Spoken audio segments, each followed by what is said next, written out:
What's going on, guys? I am back. This is Speak Life Ministries. Deontay King here. We're about to get into the word. You already know what time it is, man. So this is more so, I would say, like a devotional. We'll call it a devotional. It's going to be as short as I can possibly make it. But I would call it even more so like a warning, man. This is a warning to people who mock God, people who, I'll explain further what I mean when I say that, but people who just kind of take God as a laughing matter. He's not a laughing matter, and I'm gonna show you. I'm gonna show you why. And it's more. It's a warning in love. You know what I mean? It's a warning to whether you believe in God or not, bro. Like don't play around with God. You know what I'm saying? That's really like the seriousness of it. If you don't want to believe in God, so freaking be it, man. Like just go about your business, do your thing. We're gonna do our thing, but the last thing I'm telling you right now, the last thing you want to do is mock God, because God does not want to be mocked. The Bible says that, and I'm gonna show you right here in this story why a king who mocked God got what he got, basically. And we're gonna start in Daniel chapter 5. This is one of my favorite stories in the books, in the book of the Bible. In the book of Daniel. In the book of Daniel, this is one of my favorite stories. There's a couple stories I actually like in Daniel. And obviously about King David and stuff like that, but this one in particular is one of my favorites, and it's the handwriting on the wall story about King Belshazzar. So King Belshazzar is the son of King Nebuchadnezzar.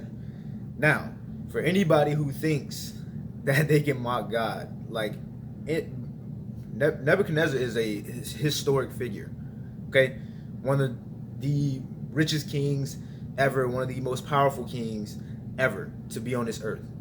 God literally made this man crawl on the ground around wherever their land was, in Babylon and whatnot, on the ground like a wild animal.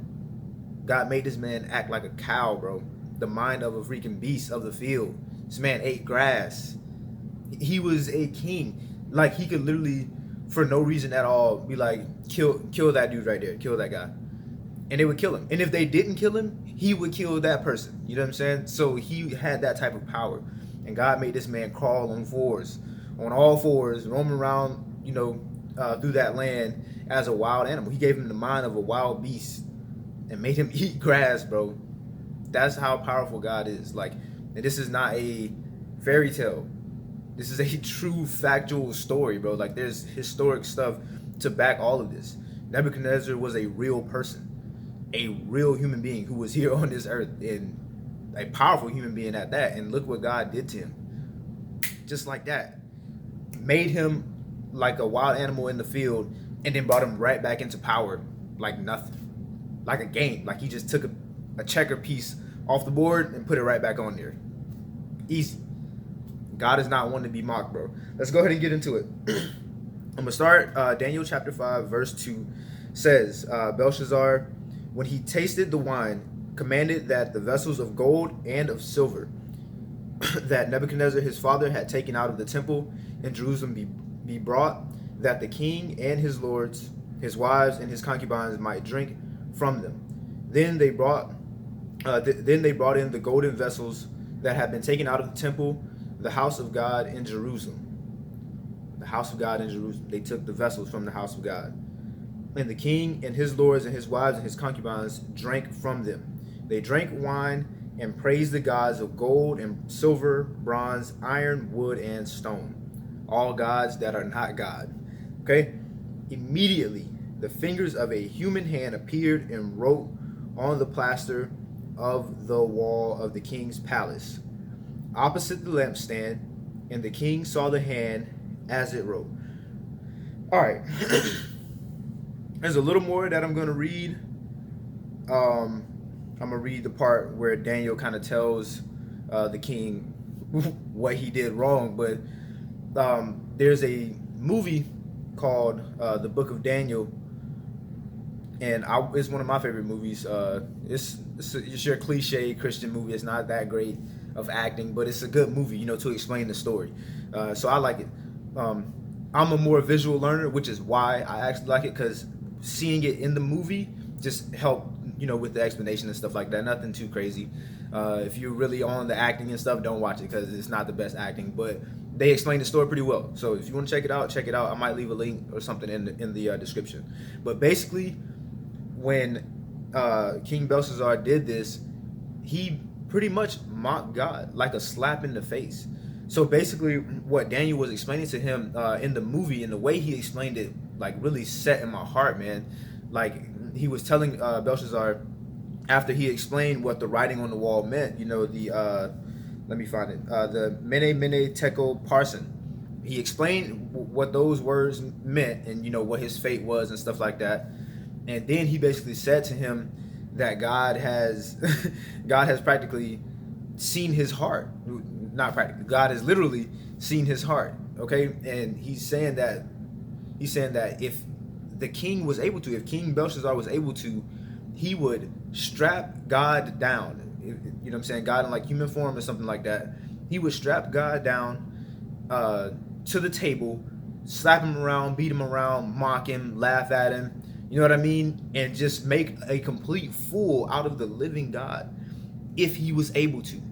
And that's what God saw in his heart. God saw that if this man really was able to, he would treat God like a dog. You know what I mean? Like swine, like a pig.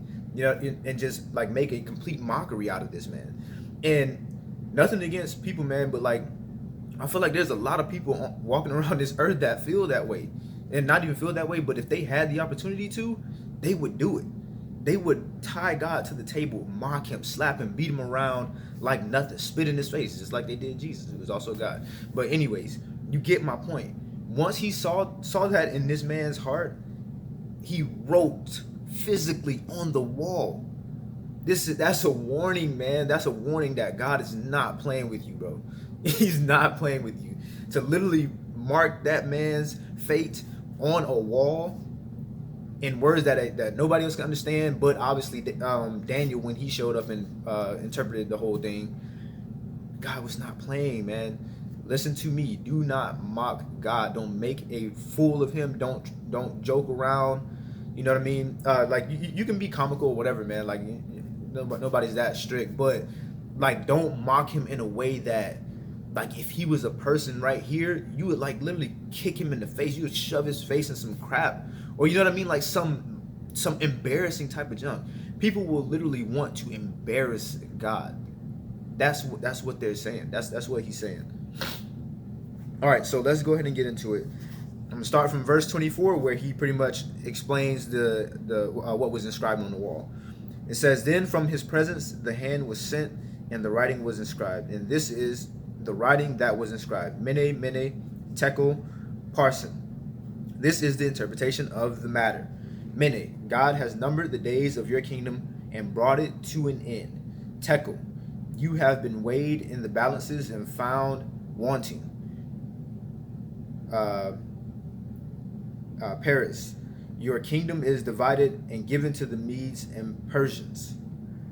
So I guess that's like what Parsin meant. Then Belshazzar did as he commanded, which was to whoever was able to interpret the writing would be clothed with purple, chain of gold was put around his neck, proclamation made about him that he should be the third ruler in the kingdom. That's what his promise was for interpreting the writing on the wall. And that same night, that very night, in verse 30, that very night Belshazzar, the Chaldean king, was killed, and Darius the Mede received the kingdom, being about 62 years old. The Medes and the Persians. And shortly after, I think Darius was overrun by the Persians. So there you go. It was fulfilled. The exact same night. Let me put this into perspective, bro. This man, if he was able to, King Belshazzar, would have mocked God, made a fool of him, made him like a freaking court jester inside that palace when they were drinking out of his vessels and things like that with wine, and worshiping other false gods who ain't even real, no life, no breath in them at all, and pretty much just mocked God, made a fool of the living God. Then God wrote on the wall and said, "Your time is up, my guy. Your time is done. You're finished. It's over with. The Medes and the Persians gonna have everything you got. I'm not even finna play with you like I did your dad. You know, you're done for. You're out of here. The exact same night, he was overruled. He was killed, and Darius took over. The exact same night that the proclamation was made. So, probably a few hours earlier in the evening, Daniel probably, you know, interpreted the thing. A few hours later, here comes Darius. He pulls up. Done. The man is done for. Don't play around with God, bro. That's my message to y'all. That was Daniel chapter 5. So make sure y'all get in your word, man. Hold on. Get in your word. Y'all can see it right there. Get in your word. Read that for yourself and just tell me what you think. That's one of my favorite stories, and like it'll really put the fear of God in you, and not a fear in like being scared, but a fear of respect. You have to respect God. Whether you believe in him or not, man, you at least got to have a mutual respect for the fact that he could possibly even be the almighty and true living God. We believe him as is. He is the one and only true and almighty living God, all right? For y'all, it's a possibility. The fact that it's even a possibility, you should still respect it, at least respect it. But either way it goes, that's my warning to you guys, man. You can take it as you want, but God is nothing to be mocked. He's no one to be mocked, and he's not going to take it. Just know your days will be numbered, just as King Belshazzar's days was numbered. And it ain't going to take long, especially not to God. It ain't going to take long at all. Stay on your toes, guys. Love y'all.